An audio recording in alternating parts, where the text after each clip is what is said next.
So, welcome back, students. Today we will discuss or talk about the effects of public debt. As we all know, this public debt, that means we're talking about the borrowings, we're talking about the loans that are being borrowed by the government, be it from internal sources or be it from external sources. And when the government borrows, especially from the various internal sources, it do really have some impact or effects on the country in general. The first effect of public debt is that it had its effect on the level of consumption of the people. If the government borrow loans from the people, okay, what actually happened, for example, if the government borrowed or asked for a loan from me, definitely the purchasing power in my hands will be reduced. That means the amount of money at my disposal is reduced. And with this, I can buy the different goods and commodities that I usually buy, maybe in huge quantities, so on and so forth. So that borrowing made by the government from my side, it did really affect my level of consumption. So also, if we talk about the effects of public debt, is also on the level on of private investment. Okay, private investors or private producers do invest huge amount of funds, huge amount of resources in order to produce, in order to raise the level of income, so on and so forth. They do keep reinvesting on and on. But if the government borrows money from those producers who used to invest, that means their level of investment will be affected or will be reduced. Furthermore, another important effect when we talk about the public debt, it is on distribution. Okay, if suppose the government, when it borrows from the rich people. And what we learn is that, especially looking at our country, India, there is an inequality in the distribution of income, wealth, so on and so forth, which means in our country, there are some people whom we can say as rich people, and also there are people whom we can say as poor people. So if the government do borrow from the rich people and yes, spend on the welfare of the poor people, okay, so what happened was the the income level or the living standards of the poor people will be improved, and as such, the inequality that exists earlier will become uh, will be shorter and shorter. Okay, that means actually, yes, there is initially there is a huge gap, or there's a big gap that exists between the rich and the poor. But if the government do really do so much for the poor out of the funds that it collected from the rich people, borrowed from the rich people, this indicates that yes, the welfare of the poor people will be improved, and this gap that exists, which is quite big earlier, will become narrower and narrower.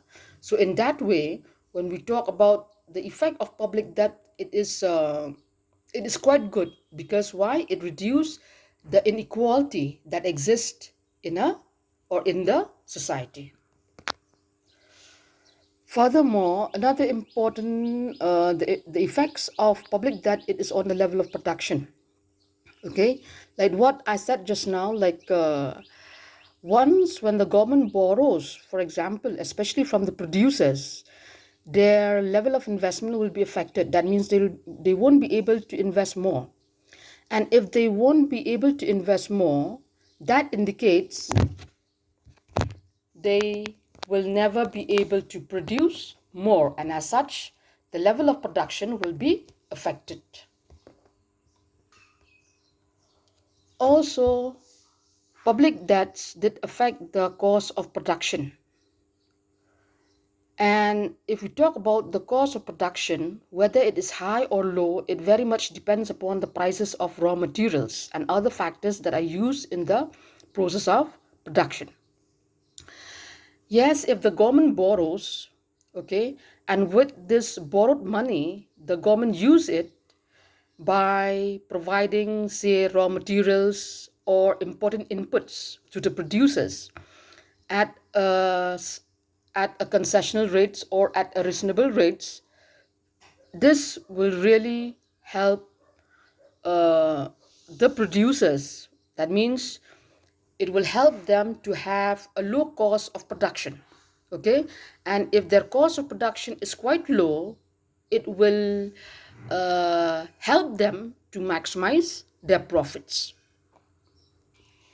And also, if the government utilize this borrowed sum, this borrowed money, for promoting or for encouraging the growth of the cottage and small scale industries through industrial research centers, that will also give some sort of an impetus for the growth and development of the industrial sector, which acts as an important means to bring in industrial development in the country. And lastly, what we learn is that the government, when it borrows not only internally, but it also borrows from external sources. It might be from foreign governments or it might be from foreign banks, so on and so forth. So through this, whenever the government borrows, okay, let's say from external sources, okay, and uh, it can make how to put in it, or it does make it possible for our country to produce, let's say, okay, it borrows huge amount of resources from one particular country, and with that amount of resources the government use it for the development of some important basic and strategic industries that produce certain goods which are very very important for our growth and development. Okay, therefore such steps that are being taken by the government is a welcoming trend, because why? Even though yes, we might be in debt, but if you look from another point of view, our country has the chance to grow, because through the borrowed money what the government did spend on something which is very fruitful, which is very productive. Okay, and slowly and steadily our country will definitely grow after we have those important industries which are very important for us, for our country to grow. How is this possible? It is through public debt or foreign borrowings. Okay, so yes, these are the important effects, or yes, the effects of